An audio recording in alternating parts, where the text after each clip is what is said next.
अफगानिस्तान से आने वाली तस्वीरें तालिबान के खौफ की गवाही दे रही हैं। चीखते चिल्लाते और जान बचाकर भागते लोगों की तस्वीरें दुनिया के नक्शे पर तालिबानी हैवानियत का जीता जागता इश्तिहार हो गई हैं।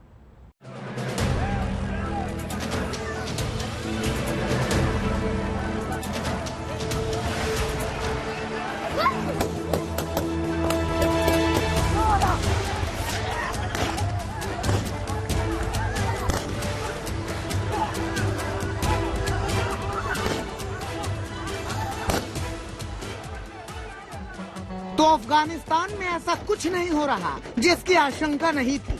सबको पता था कि गोलियां चलेंगी।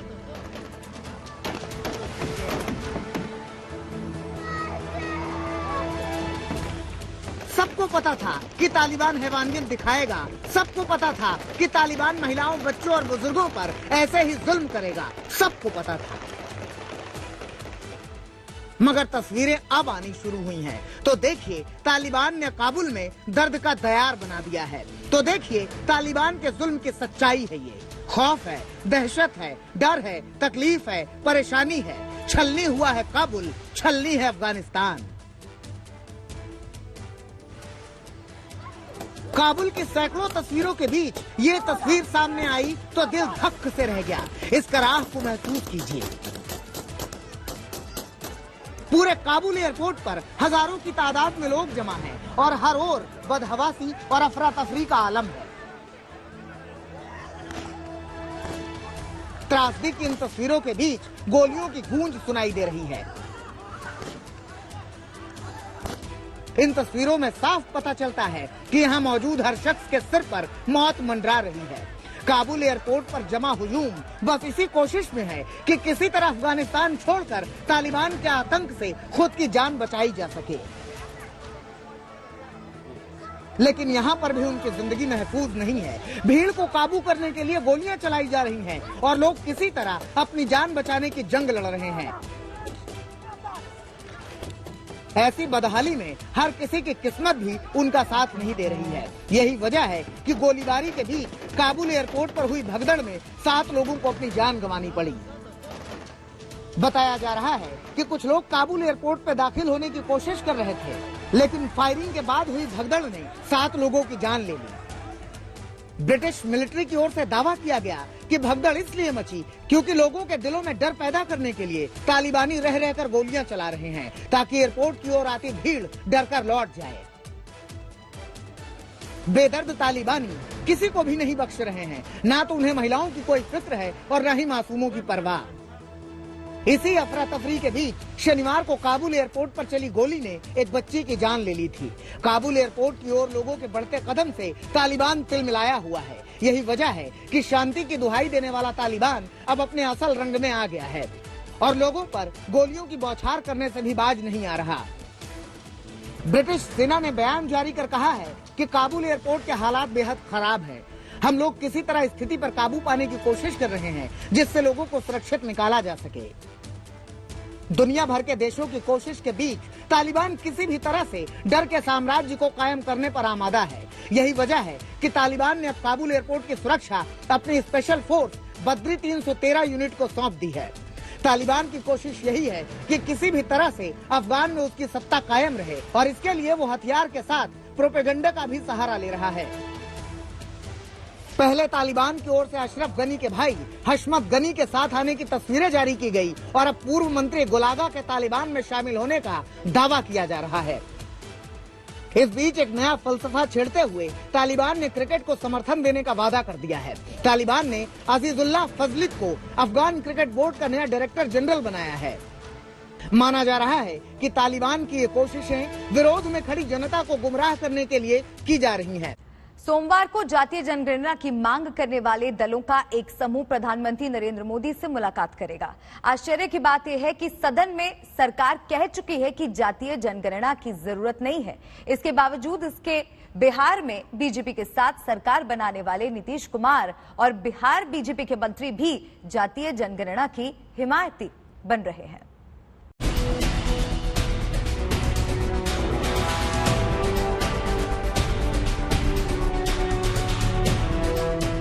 लालू जी लगातार संघर्ष करते रहे हैं। इसमें आपत्ति का अगर मान लीजिए कि पूरे देश के लिए ये निर्णय नहीं होता है जाति आधारित कास्ट बेस्ड सेंसस का, तो उसके बाद तो सोचा जाएगा। एक मुद्दा, एक मिशन, एक सुर, एक राह और बस जातिगत जनगणना की चाह।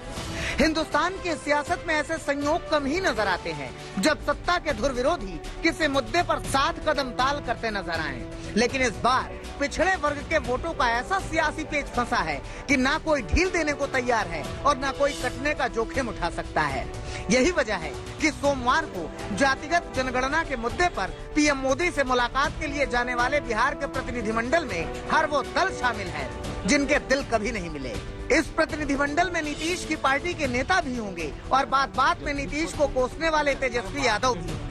10 दलों के नेताओं की कोशिश यही है कि जातिगत जनगणना के लिए केंद्र पर किसी भी तरह से दबाव बनाया जा सके।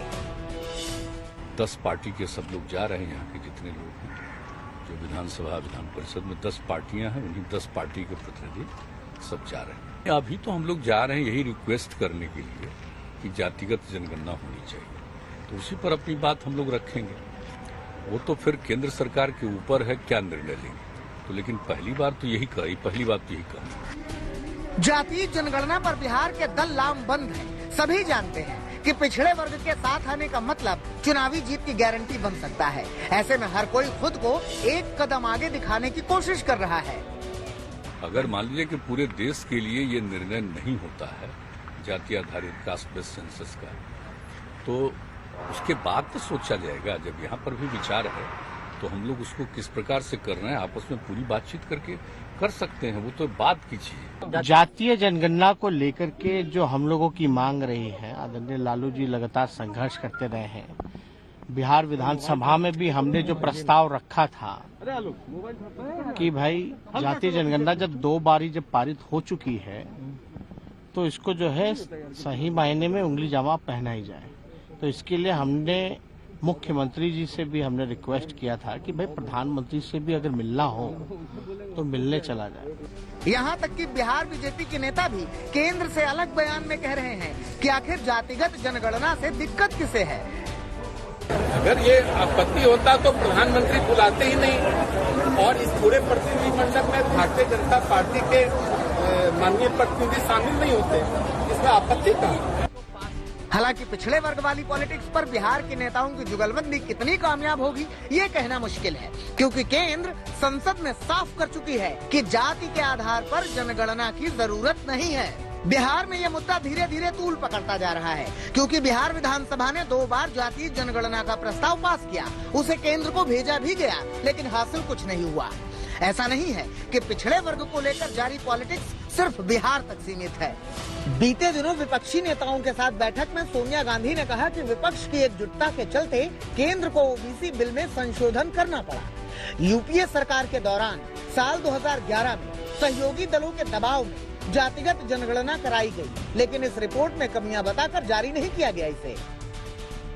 लेकिन अब इस मुद्दे पर तमाम दल साथ आ रहे हैं, जिस पर केंद्र को अपना रुख फिर से साफ करना होगा। अफगानिस्तान से लोगों को लेकर विस्तारा की फ्लाइट UK 284 104 यात्रियों के साथ दिल्ली पहुंची। ये फ्लाइट दोहा की हम्माद इंटरनेशनल एयरपोर्ट से इस फ्लाइट ने उड़ान भरी थी। इसके अलावा एयर इंडिया की फ्लाइट दोहा से दिल्ली पहुंची है, जिसमें एक अफगानिस्तान आने वाला शख्स शामिल है।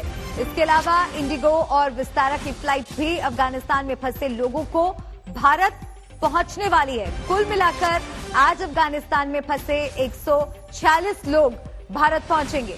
तो ये इस वक्त की अहम खबर, इंडिगो विस्तारा की फ्लाइट भारत पहुंचने वाली है। अफगानिस्तान से भारतीयों के वतन वापसी में तेजी हो रही है।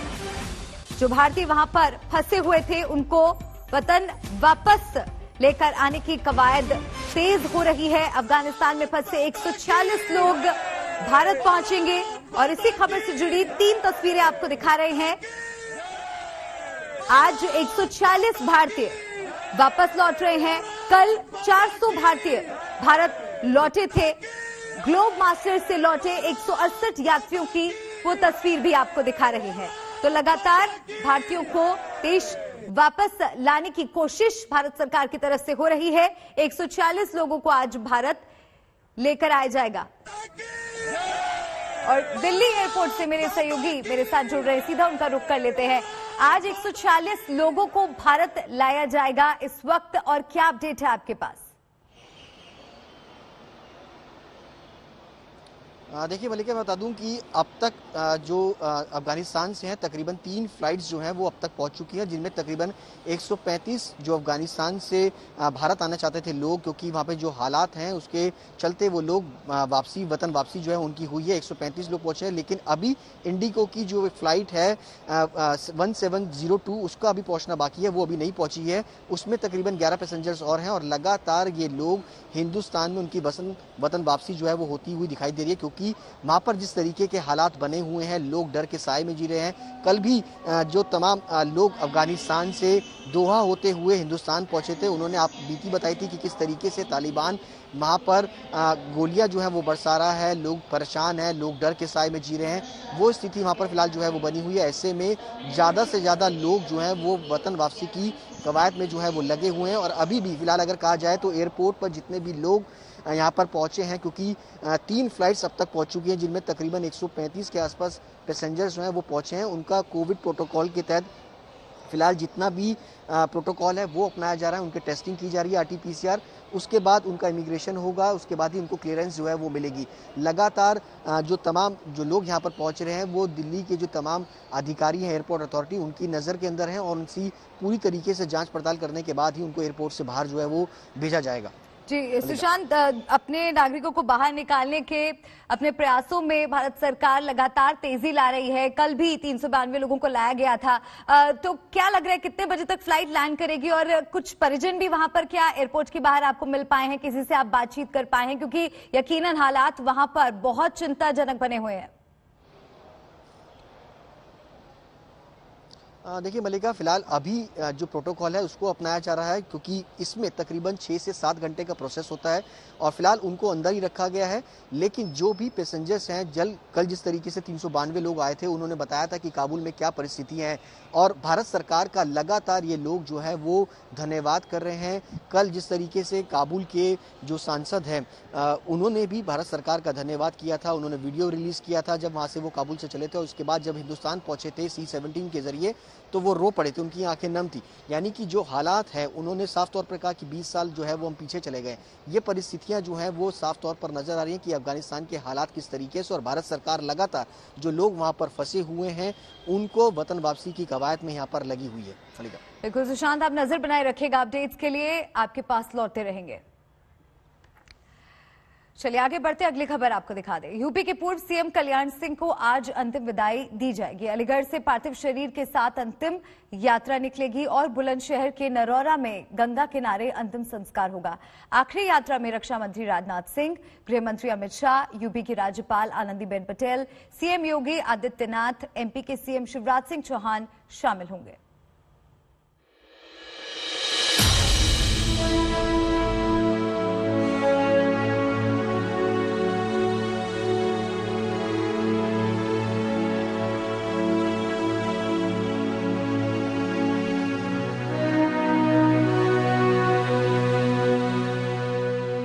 आंखें नम हैं, शोक की लहर है।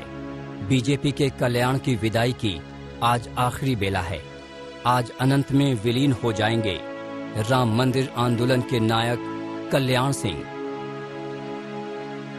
नरोरा में गंगा किनारे पूरे हिंदू रीति रिवाज के साथ अंतिम संस्कार किया जाएगा। बीजेपी के लिए इस शून्यता को भरना आसान नहीं। कल्याण सिंह के अंतिम संस्कार में कई बड़े नेता मौजूद रहेंगे। आज तक से बातचीत में कल्याण सिंह के बेटे और बीजेपी सांसद राजवीर सिंह ने बताया कि अंतिम संस्कार में गृह मंत्री अमित शाह और रक्षा मंत्री राजनाथ सिंह भी मौजूद रहेंगे। वहीं आनंदीबेन पटेल और उमा भारती भी शामिल होंगी। MP के CM शिवराज सिंह भी गम के इस मौके पर परिवार के साथ आखिरी यात्रा में शामिल होंगे। नरोरा में अंतिम संस्कार होगा, जिसमें रक्षा मंत्री जी भी आ रहे हैं, अमित शाह जी भी आ रहे हैं, 2 गवर्नर आ रहे हैं, और भी लोग आ रहे हैं। बीजेपी के लिए कल्याण सिंह का मतलब क्या था, इसका अंदाजा PM मोदी के बयान से लगाया जा सकता है। उन्होंने जीवन ऐसे जिया कि उन्होंने अपने माता पिता ने उन्हें जो नाम दिया था उस नाम को सार्थक किया। वो जीवन भर जन कल्याण के लिए जिए। उन्होंने जन कल्याण ही अपना जीवन मंत्र बनाया। यूपी की सियासत की धुरी थे कल्याण सिंह, जिनके दम पर बीजेपी ने सत्ता भी हासिल की और शोहरत भी। राम मंदिर आंदोलन के जरिए यूपी की सियासत का पूरा गणित ही बदल दिया। दोनों एक दूसरे के पूरक थे। यही वजह है कि कल्याण सिंह ने जीवित रहते कहा था कि जब उनका निधन हो तो उनके पार्थिव शरीर को बीजेपी के झंडे में लपेटा जाए। संघ और भारतीय जनता पार्टी के संस्कार मेरे रक्त की बूंद बूंद में समाये हुए और इसलिए मेरी इच्छा है कि जीवन और भाजपा में रहूं और जीवन का जब अंत होने को हो तो मेरा शव भी भारतीय जनता पार्टी के झंडे में लपेट जाए। कल्याण सिंह की इस बात को बीजेपी ने मानी। कल्याण सिंह के जाने के मायने सियासत के एक काल चक्र का पूरा होना है। बीजेपी के इस सितारे के जाने के गम में योगी सरकार ने 3 दिन के राजकीय शोक का ऐलान कर दिया। आज यूपी में अवकाश है। बीजेपी ने अपने सारे कार्यक्रम कल तक के लिए रद्द कर दिया है। राम के प्यारे कल्याण अनंत में आज विलीन हो जाएंगे, लेकिन उन्होंने जीवन पर्यंत जन कल्याण के लिए जो लकीरें खींची हैं, वो बीजेपी के लिए किसी धरोहर से कम नहीं। अलीगढ़ से समर्थ श्रीवास्तव के साथ आज तक ब्यूरो।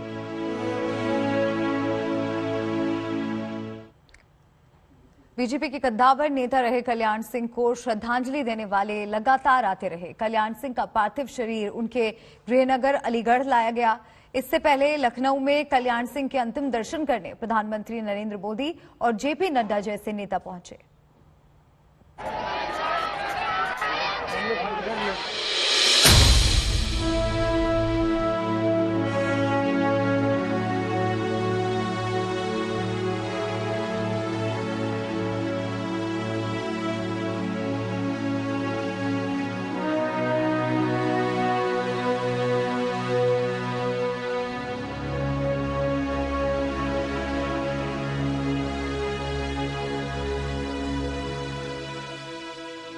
वो सिर्फ एक और नेता नहीं थे, वो सिर्फ विधायक, मुख्यमंत्री और गवर्नर रहने वाले एक और शख्सियत नहीं थे। कल्याण सिंह वो शिल्पकार थे जिन्होंने न सिर्फ बीजेपी की राजनीति गढ़ी, बल्कि वो देश की राजनीति का एक अध्याय थे। जो कमंडल और मंडल आज बीजेपी की राजनीति का सबसे बड़ा दाव है, उस दाव के पहले रणनीतिकार और चेहरा तो वही थे। 6 दिसंबर 1992 को अयोध्या में जो घटना घटित हुई है, मैंने उसकी पूरी जिम्मेदारी अपने ऊपर ओढ़ ली है।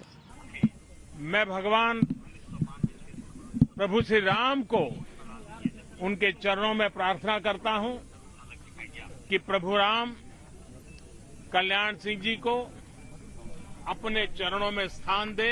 गुंडा राज का खत्म करने का त्योहार, अमन चैन का राज शुरू हो चुका है, इसका त्योहार, अपनी तकदीर बनाने का त्योहार। कल्याण सिंह जी भारत के कोने कोने में एक विश्वास का नाम बन गए थे, एक प्रतिबद्ध निर्णयकर्ता का नाम बन चुके थे। कल्याण सिंह बीजेपी के नेताओं के लिए बाबूजी के तौर पर सम्मानित थे, लेकिन राजनीति का उनका कद ऐसा था कि धुर विरोधी मुलायम सिंह यादव हो या मायावती, सबने उत्तर प्रदेश की राजनीति में उनकी राजनीतिक हैसियत को समझा। कल्याण सिंह ने 1992 में 1990 की यूपी की मुलायम सरकार के ठीक उलट अयोध्या आए कार सेवकों पर अपनी सरकार में गोली नहीं चलने दी, सत्ता गवा दी। विवादित ढांचा ढाए जाने की 6 दिसंबर 1992 की उस घटना को लेकर और उसमें कल्याण सिंह सरकार के स्टैंड को लेकर बहसें पहले भी हुई हैं, आगे भी होती रहेंगी। लेकिन कल्याण सिंह की राजनीति का कलेवर ऐसा था कि वही मुलायम और मायावती जिन्होंने 1992 की घटना के बाद 1993 में हुए यूपी के चुनाव में सबसे बड़ी पार्टी बनने वाली बीजेपी के नेता कल्याण सिंह को मुख्यमंत्री बनने नहीं दिया, उन्हीं मुलायम और मायावती ने राजनीति के अलग अलग मोड़ पर कल्याण सिंह का साथ लिया। ये कही होगी तब कही होगी। अब आज जब वो अपना कहते रहे, हम और कल्याण सिंह की दोस्ती मजबूत है, रहेगी रहेगी। कल्याण सिंह लोध समाज से आते थे। पश्चिमी यूपी में अलीगढ़ के अतरौली की सीट पर बार बार प्रतिनिधित्व कल्याण सिंह ने किया, लेकिन कल्याण सिंह कभी सिर्फ अपने क्षेत्र तक सीमित नहीं थे। राष्ट्रीय स्तर पर प्रधानमंत्री नरेंद्र मोदी के उदय से पहले तक कोई दूसरा बीजेपी का ओबीसी चेहरा नहीं था जिसने राजनीति की इतनी ऊंचाई छुई हो। कभी कभी उनकी भूमिकाएं इस प्रकार की लगती थी, इसमें नेता है हमारे, इसमें हमारे बड़े भाई हैं, इसमें मित्र के रूप में है, ऐसा प्रतीत होता था बराबर उनके साथ।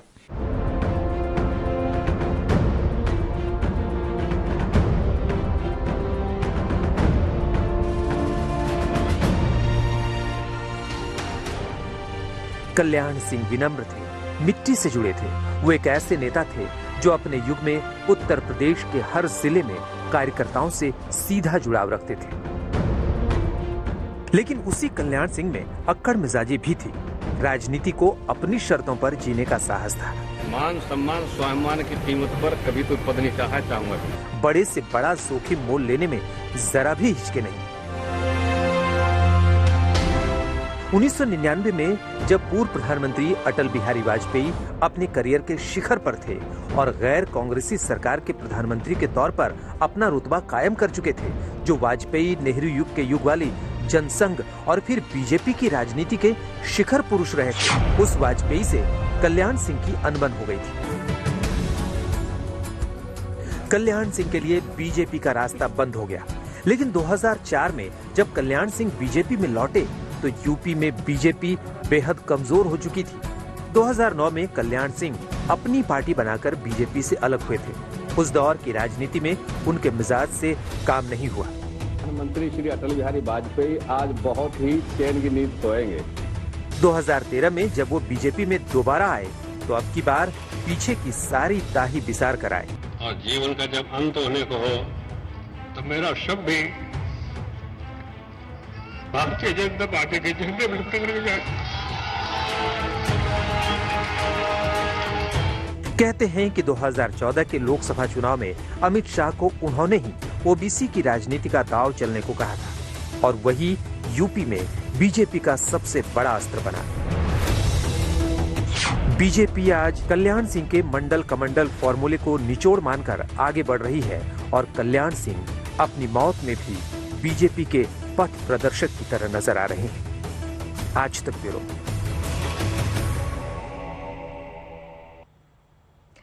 आगे बढ़ते हैं। जातीय जनगणना कराने की मांग के साथ आज 11 बजे बिहार के सीएम नीतीश कुमार राज्य के 10 राजनीतिक दलों के नेताओं के साथ प्रधानमंत्री नरेंद्र मोदी से मिलने वाले हैं। नीतीश के साथ इस बैठक में तेजस्वी भी शामिल होंगे।